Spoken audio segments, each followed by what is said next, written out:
Vault 11 killed one resident per year for decades because a computer said the vault would die otherwise. That computer was lying, there was an off switch the whole time, and nobody found it for generations. And that's not even number one on this list. Vault Tech built 122 vaults, only 17 of those were real shelters. Another sealed 999 women inside with one man and called it a population study. The rest were experiments, and I use that word loosely, because some of these are less study and more thing a bored god does to an ant farm, all approved and staffed. 10 of them are on this list, ranked bottom to top. They escalate, and I mean that literally. And there's one question worth considering here. Is there a single experiment here where Vault Tech was genuinely trying to help someone? The true answer is at the end, and it might shock you. Vault 21. Every society needs a way of settling arguments. Vault 21 had one. It wasn't a good one, but it was consistent, and honestly, consistency is more than most vaults got. Vault 21 sits underneath the New Vegas Strip, which is exactly where a vault like this belongs, because every dispute in Vault 21, every argument, every resource question, every leadership decision got settled by gambling. No committees, no elections. You want better living quarters? Cards. You think you should be overseer? Sit down at the table and prove it. And here's the thing nobody expects to say about a vault. It kind of worked. Not well, not forever, but as a functional community that didn't immediately descend into chaos, Vault 21 did better than most. The vault had less violent conflict than a lot of the so-called normal experiments because everyone knew the rules, and the rules never played favorites. A card table doesn't care who you are. There's something almost fair about it, in the way a coin flip is fair, which is to say, not fair at all, but at least impartial about it. The problem is that gambling skill isn't evenly distributed across a population, and neither is luck,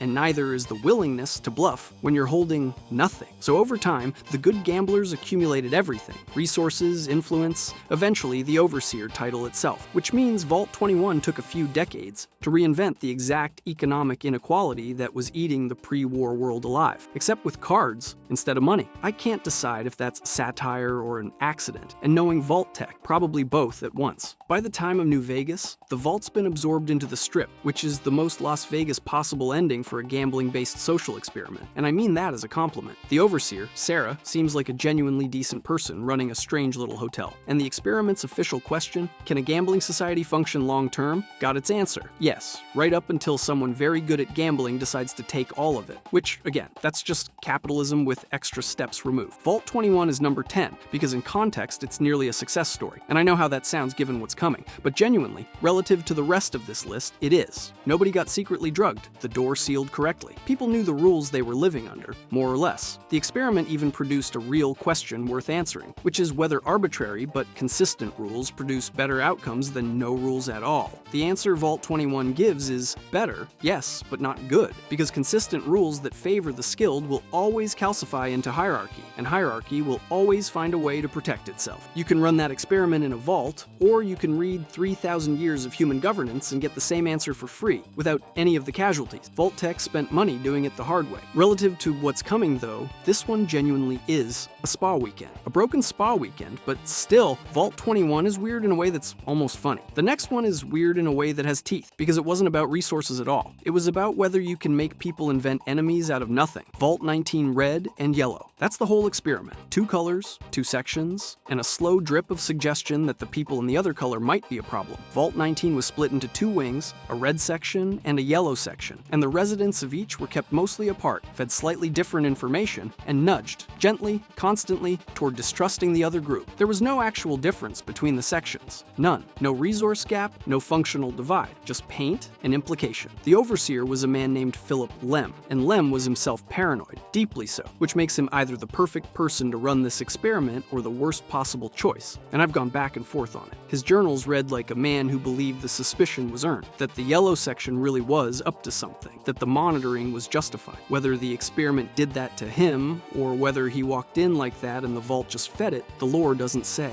Either way, the man in charge of a paranoia machine couldn't trust anyone himself, which feels like a design choice. By the time New Vegas rolls around, Vault 19 is long dead as a community. The residents scattered. Some ended up running with the powder gangers. And what the experiment actually produced, its real output, was a population of people raised from childhood to be suspicious of anyone outside their immediate group, which is more or less the exact psychological profile that cults and gangs and extremist movements specifically look for when recruiting. Vault-Tec built a paranoia engine and then opened the door and released its graduates into the Mojave. They're in there somewhere, running around with their red and yellow categories fully internalized, and the wasteland is full of groups who were happy to hand them a new color to belong to. The part that truly stays with me is the arbitrariness. Red section people and yellow section people were the same people in the end. Same backgrounds, same reasons for being in the vault, same fears about what was happening above ground. They were just standing in different rooms. And it worked anyway, which is the thing that keeps bothering me every time I think about this one, because it means the suspicion didn't need a cause. Vault-Tec supplied the label and the residents supplied the rest. There's a famous real-world study from the 70s, the Stanford prison experiment, where arbitrary roles produced genuine cruelty within days among college students who all knew it was a study and volunteered for it, and it got shut down within a week for ethical reasons because the researchers had a conscience and a review board. Vault-Tec looked at that kind of finding and apparently thought, what if we ran it for decades, underground, on people who can't leave and don't know it's a study? Vault 19 manufactured distrust out of paint colors, while Vault 92 manufactured something worse, and it did it to the one group of people for whom the method was exceptionally cruel. Vault 92. Somebody at Vault-Tec asked, what if we filled a vault with musicians and then drove them insane using sound? And then got funding for it. Vault 92 is in the Capitol Wasteland, and its residents were recruited specifically because they were musicians, which I want to sit on for a second before we get into the rest of it, because the recruitment pitch must have been genuinely appealing, a vault preserving the musical arts, keeping culture alive through the apocalypse. That's not nothing. People said yes to that, professional people. The vault was pitched to them as a preserve for the musical arts, a place where the best performers in America could ride out the war and keep the culture alive, which sounds lovely. The Pip-Boys they were issued came with a white noise system that could be triggered remotely, and the actual experiment was to use targeted bursts of that noise, mostly at night, to induce psychological breakdown and then watch how the violence spread. The noise wasn't painful exactly. It was worse than painful. It was wrong. The kind of sound that sits just at the edge of what you can consciously notice and makes thinking feel like swimming upstream. 14 months in, the first violent incident. By year 3, they were weekly. And here's the cruelty inside the cruelty. These were musicians. Sound was their whole life. They'd built careers around their ability to hear and interpret and respond to the world through audio. Their ears were the most trained, most sensitive, most load-bearing part of their identity, and Vault-Tec aimed the weapon directly at that specific thing, not at their bodies, not at their food supply or their social structures, at the faculty that made them who they were. The place pitched to them as a sanctuary for their art was the place using their own medium to take their minds apart piece by piece. I keep thinking about what it felt like to be a musician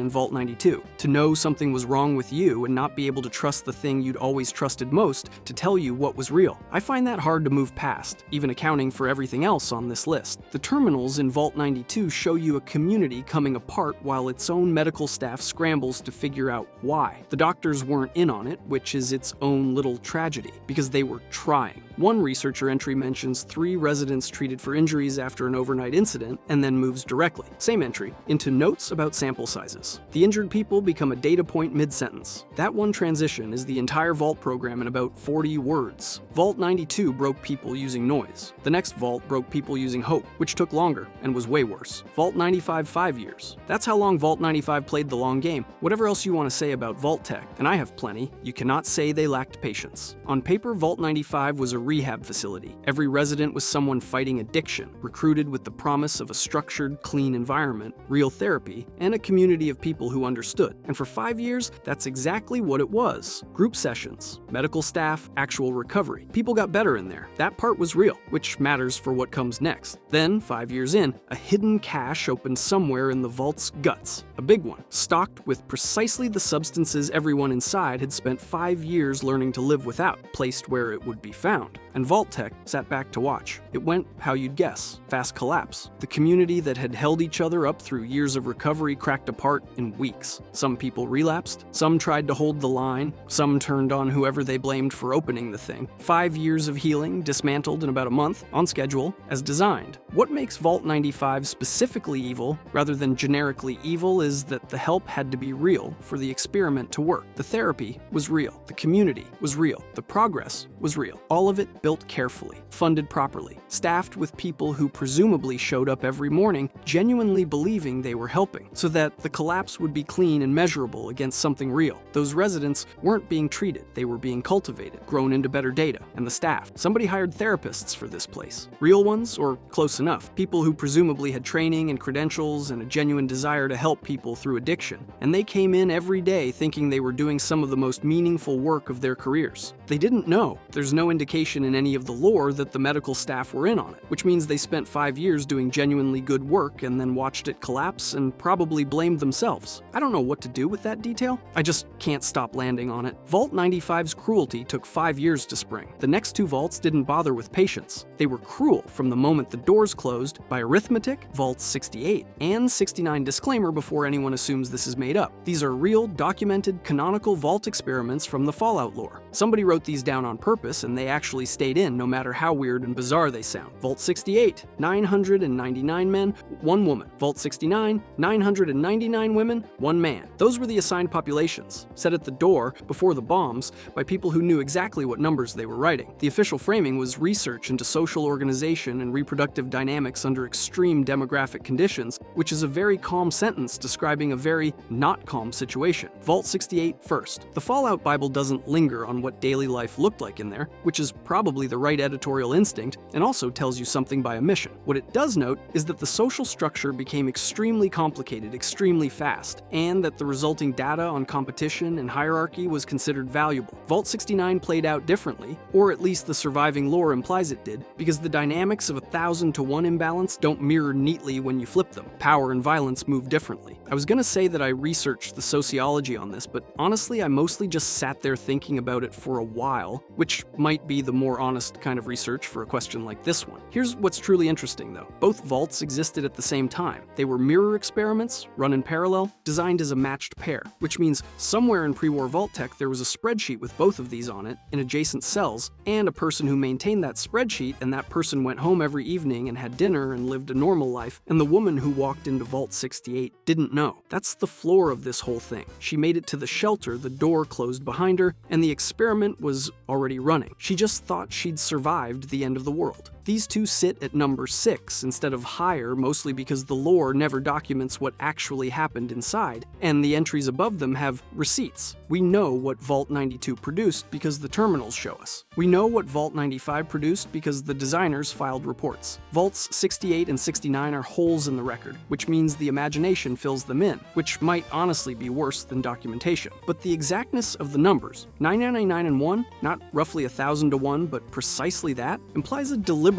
I find harder to sit with the longer I look at it. Someone ran the numbers and landed on exactly 999. Not 900, not around 1,000. 9999. It's specific in a way that makes it worse, like the specificity is the point. Like Vault Tech wanted to be precise about the thing they were doing so the data would be clean. With 68 and 69, at least the residents knew what reality was. Vault 106 took that away too, and it waited 18 days to do it, which is somehow the worst part. Vault 106's experiment was simple. The residents just never knew they were in one. 18 days after Vault 106 sealed, Vault Tech started pumping psychoactive drugs into the air supply. Not once, not as a test, continuously. For the rest of the Vault's life, the residents breathed experiment every hour of every day and had no way to know because the air systems were deliberately built to be inaccessible to them. You can't check what's in the air if the air room doesn't open. The drug itself never gets named in the lore, but the effects are all over the record. Aggression, paranoia, broken judgment, and across generations a baseline altered state that the residents experienced as just how things are. When the lone wanderer walks into Vault 106 in Fallout 3, the people inside are feral in the most literal sense. They attack on sight. They scream things that aren't words anymore. They live in the wreck of what used to be a functioning community, and they don't know it used to be anything but the 18 days. I keep coming back to the 18 days specifically, more than any other detail in this entry. Vault Tech waited 2.5 weeks of normal Vault life, people unpacking, settling in, learning their neighbors' names, starting to trust the place, and then the air changed. They waited because they needed a baseline, normal behavior on record so that the deterioration would show up clean in the data, which means the suffering wasn't incidental. The suffering was the deliverable. That's what the budget was funding. They needed before and after, and the residents' minds were the after. There were researchers, by the way, sealed in a separate section, watching through the glass, decades of it, writing down what the air was doing to people they could see and not help.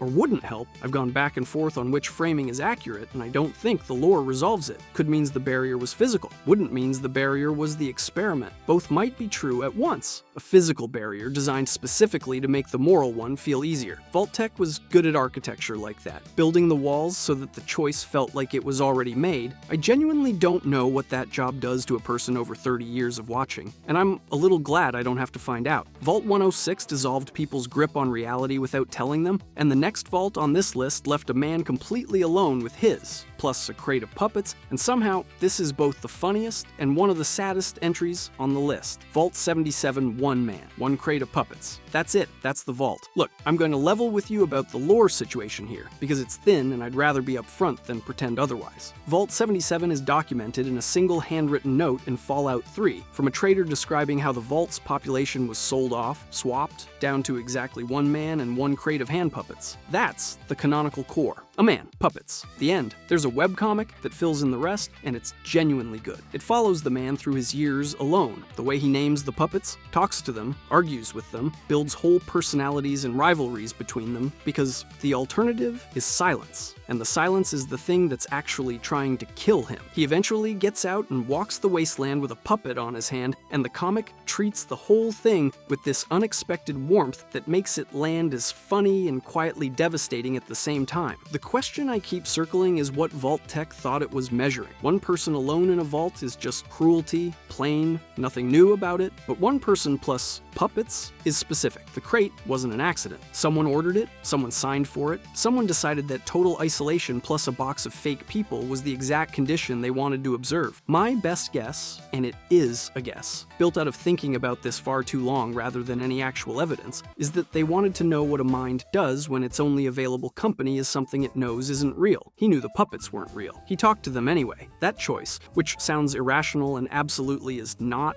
is probably the data. He survived, by the way, made it out into the wasteland, puppets in hand, and by every metric available to us, he was fine, functional, adapted. By the standards of this list, that's basically a perfect result. But here's the thing about isolation that I think the experiment was actually trying to capture. Total isolation doesn't just make you lonely. Over time, it starts to dissolve the boundary between what's real and what's a projection, between genuine relationship and performed, because the brain wasn't built to go without social feedback, and it will generate substitutes rather than go without. The puppets were substitutes. He knew they were substitutes. That knowledge didn't stop them from working, and I think that gap, the space between knowing something isn't real and needing it anyway, is exactly the thing Vault-Tec ordered the crate for. Vault 77 is absurd enough to work as a breather. Take it. Because number 3 is where this list stops being weird in any fun sense at all. Vault 75 is under a middle school. The entrance is in the basement. The children who fled down those stairs were not the vault's residents. They were its material. Vault 75 sits beneath Malden Middle School in the Commonwealth, and it ran the most efficiently organized atrocity in this entire video. The design: identify children with exceptional physical or mental potential, run them through testing and training, advance the ones who pass. The ones who don't pass get recycled. That's the word in the vault's own documents. I'm not going to dress it up, and I'm not going to explain it either because you already understand it. The parents weren't in the program. The administrative logs call them genetic stock. Their job, in the vault's design, was to keep producing children for the pipeline. That's the whole system. Parents as supply, children as throughput, graduation or recycling as the 2 exits. It was built to run forever, and it nearly did. When you reach Vault 75 in Fallout 4, the program has outlived its creators. The people running the tests have no connection to Vault-Tec anymore. They're just operating the machine, because the machine was built to be operated and nothing ever came along to stop it. The Gunners, the Commonwealth's big mercenary outfit, have documented ties to the Vault, which suggests the graduates went somewhere. The program produced what it was designed to produce. That might be the worst sentence in this script. Vault 75 sits at 3 rather than higher because its evil is, for lack of a better word, recognizable. The horror here isn't surprising in the way the top 2 are. Real history has versions of this. Programs that turned children into weapons under the logic that young bodies adapt faster, and young minds can be shaped before they calcify. It's monstrous in a way humans have proven themselves capable of, repeatedly, with documentation. Fallout's contribution is the presentation. The cheerful Vault-branded entrance over a school basement. The administrative language. Recycle, instead of whatever word would make the sentence too heavy to write. The fact that it ran long enough enough to supply a mercenary organization with operatives, which means it worked in the narrowest, most stomach-turning sense of work. The two entries above it are Stranger, and one of them has an ending I genuinely still think about sometimes. Vault 75 is where the word weird stops fitting. The last two earn their spots differently. Number 2 is the simplest idea on the list, but number 1 has the best ending in the franchise. Vault 12, Vault 12's experiment. Don't seal the door. That's the entire design document. Build a shelter, sell it as a shelter, engineer the door to fail. Vault 12 is under Bakersfield, California, and its residents became the ghouls of Necropolis, the city the Vault Dweller can walk through in the very first Fallout. By 2161, those people have been ghouls for 84 years, still alive, still conscious, still carrying their memories of before, in bodies that radiation rewrote and that no medicine can put back, abandoned by the company that built the failure into the blueprints. What puts Vault 12 this high, above experiments with more moving parts and more elaborate designs, is the purity of it. There's no complexity here, no layers of misdirection, just a company that sold a broken product to people who trusted it, and then watched from a distance. Most Vault experiments wear a little costume of scientific purpose, some framing about social dynamics, or behavioral research that lets everyone involved pretend there's a question being answered. Vault 12 barely bothers. The door was built to fail, the radiation came in, and the data Vault Tech wanted was simply, what does long-term exposure do to a sealed population? The method for getting that data was to sell a shelter they knew was broken to people who believed it would hold. And that's a different kind of betrayal than the others on this list. The Vault 92 residents didn't know about the noise, sure, but the vault around them worked. Air, water, walls, door. Vault 12's residents trusted the one promise Vault Tech made to the entire country. The foundational one, the door closes and you are safe, and Vault Tech had specifically engineered that exact promise to break. They didn't corrupt the experience inside the shelter. They made the shelter a lie at the load-bearing point, so the ghouls of Necropolis aren't collateral damage. They're the product, manufactured to spec, and they've been living in the aftermath of what Vault Tech built for 84 years by the time the Vault Dweller arrives. In those 84 years, they built something. Not much, not thriving, but something with structure and leadership and internal politics and all the ordinary machinery of a community trying to survive. And then a stranger walks in from a vault where the door actually closed. Healthy, properly sheltered, carrying equipment that works, standing in front of people who became what they are because Vault Tech engineered their door to let the world in. I think about what that encounter feels like from their side every time I remember this entry exists, and it never feels like anything I want to sit with for long. Vault 12 is the most cynical thing Vault Tech ever built. It's still not number 1 because number 1 ran an experiment on something deeper than bodies, and then, decades too late, handed 5 people the answer: Vault. 11 every year, Vault 11's computer demanded one resident be sacrificed, or life support would shut down and everyone would die. The residents complied, for decades. Then 5 people refused, and what the computer said next is the best piece of writing in the entire franchise. Here's the setup. Every year, an announcement: choose one person, deliver them to the sacrificial chamber,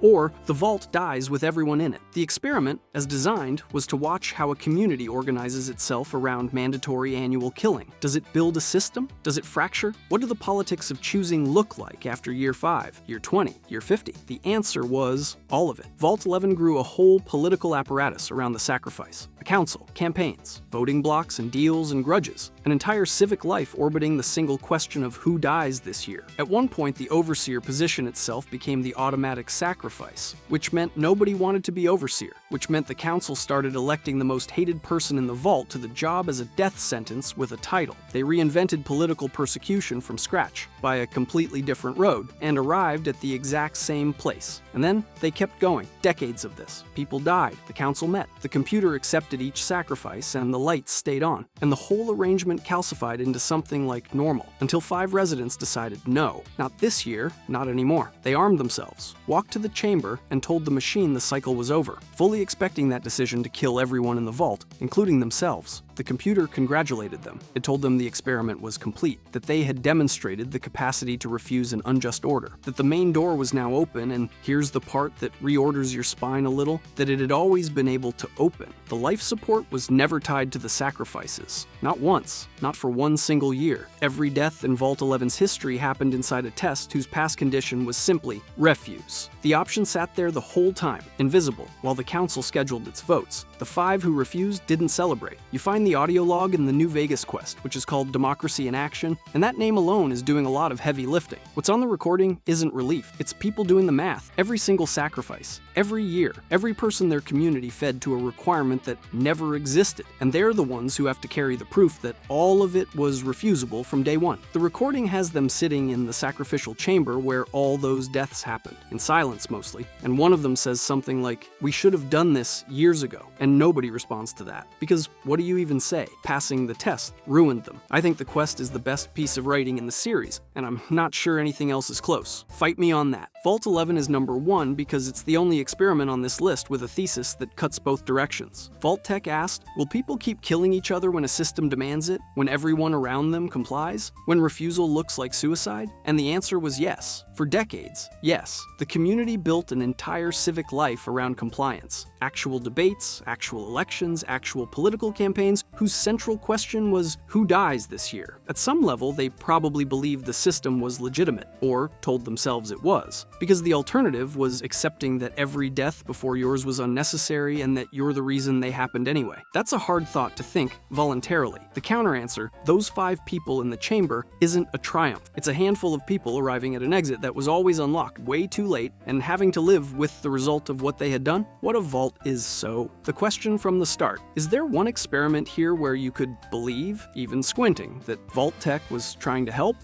Almost. That's the honest answer, and it's the one that surprised me. Vault 21 produced a working community that settled disputes without bloodshed, even if it backed into a new aristocracy of card players. Vault 95 delivered 5 real years of real rehabilitation to people who desperately needed it, even though the help was scaffolding for the harm. You can squint at those. Your eyes will hurt, but you can squint. Except the squinting falls apart the moment you look at the list as a whole, because helping was never the design, data was. Every single one of these vaults was engineered to produce observable stress, conflict, and collapse on a schedule, with instrumentation. Vault Tech never built a vault to see whether people would thrive. They built vaults to find out exactly how people break, in what order, at what rate, and under what specific conditions, and then they took careful notes in clean column. There's something about the note-taking that I keep coming back to. All those researchers, logging incident rates and sample sizes and behavioral changes, doing their jobs professionally and thoroughly, while the things being measured happened to real people on the other side of the observation window. The notes survived in some cases. The terminals still boot if you know where to look. You can read the reports, and the reports are so calm. That specific calmness, that professional detachment, might be the most Vault Tech thing in the entire franchise. Vault 11 is the exception that proves it. There's a pass condition. You can technically win Vault 11, but the test was constructed so the winning move looked like certain death for everyone, forever, and it took decades of funerals before 5 people tried it anyway. The door was never locked. The whole system was built to make sure nobody ever thought to check. That's not unique to a vault in a video game, which is why the quest produces the result the way it does. You can run that same structure through any institution that has ever asked people to participate in their own harm under the logic of collective necessity, and you'll find the same architecture. An exit that exists but isn't visible, a pass condition that requires refusing a premise, and a system that works very hard to make refusal feel impossible right up until someone tries it anyway. And here's the part that gets me, the thing to keep thinking on no matter how many times I tried to wrap this up and move on. All that data went nowhere. The Enclave scavenged some of it for their own projects, but the overwhelming bulk of it, the logs, the incident reports, the carefully recorded sample sizes from Vault 92's medical bay, is sitting in dead terminals and collapsed corridors where nobody will ever use it. The largest study of human behavior ever conducted, paid for in decades of suffering, and it produced nothing, helped no one. The company died 2 weeks after its experiments began, and the findings just sat there in the dark, deteriorating in the same rooms the people did. But some of what Vault Tech made is still out there. That's the part the franchise never lets you forget, and I think it's the part that earns the Vault experiments their place in the lore, rather than just making them a list of atrocities. The ghouls of Necropolis built something in their ruined city. The 5 from Vault 11 walked into the Mojave carrying what they knew. The man from Vault 77 made it out with his puppets, and apparently did fine. Even the scattered graduates of Vault 75 are somewhere out in the Commonwealth, shaped by what was done to them in ways they probably can't fully name, but still here. Vault Tech wanted to study survival, and they got it, in every form they designed for, just not in any form they could use after the bombs fell. The survivors are the data, you